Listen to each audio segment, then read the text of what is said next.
Pasifika leaders say the government risks undermining its landmark Dawn raid apology if Immigration New Zealand continues to use the tactic against members of its community.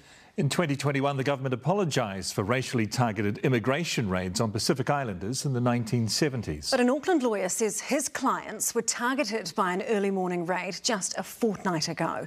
Nick Trubridge has the story. It meant so much to so many, an apology for discriminatory immigration raids targeting Pasifika. My deepest acknowledgements and respect to all those who are directly affected by the harms caused during the Dawn raids. It's really, really shocking. We thought this was over with the sincere apology from the Prime Minister 2 years ago. Soani Foliaki represents a family in tatters. At around 5 a.m, their father, a construction worker, was removed from his home by police and immigration officials as his 4 scared children watched on. Of course, the children were beside themselves, and it became worse when they realised they were coming to take away their dad, take away the breadwinner in the family. Mr Foliaki sat and watched that apology 2 years ago. It meant something. He remembers the raids. What they're doing with the raid, this is what you would do for a drug bust on a house, or a gang pad or something of similar nature. Tongan community leader Melino Maka remembers the sound of his auntie screaming as she was taken by police. He also remembers, and now questions, the apology. All this thing is just throwing out the window, you know, and it's an embarrassment for a government. The acting Prime Minister putting Immigration New Zealand on notice. We do not want Immigration New Zealand acting in a way where they are re-traumatising our Pacific community. And the Immigration Minister forced to act too, telling immigration out-of-hours Dawn raids must now be signed off by the head of immigration. That should be a very, very rare event that has a high level of justification. For example, if it is the only way to ensure a safe operation, and that should be signed off at a very high level within the organisation. It remains to be seen whether the individual will be deported. Minister Woods still establishing the facts of the case, something Soani Foliaki says he's already done. Is this a bad boy who's a criminal that we need to deport quickly?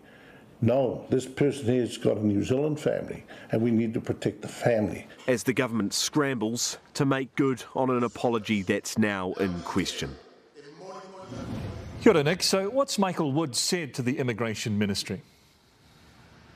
Yeah, good evening, Mike. Well, we have a copy of that letter that Michael Woods sent to the Immigration Ministry, and in a nutshell, he says he remains highly concerned about these out-of-hours practices, which he says are, of course, reminiscent of what we saw in the 70s during those Dawn raids. He appreciates that immigration has made changes on the back of that apology, but says, in his view, these do not go far enough. So we will wait to see what happens there. And a little bit more information you might have heard earlier today about the fact that there were 18 other Dawn raids of this nature carried out by immigration in the last year. Well, what I can tell you tonight is 4 of those targeted individuals of a Pasifika descent, and the rest targeted people of Asian descent. So perhaps not the sort of targeting we have seen in the past, certainly when it comes to Dawn raids, but I suppose it does prove Mr Foliaki's point that these have been carried out against Pasifika people in particular. But what he's asking for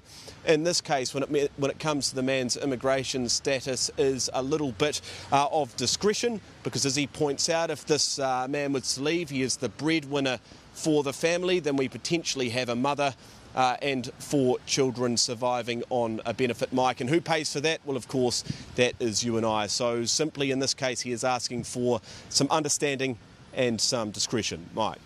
Nick Trubridge, tēnā koe.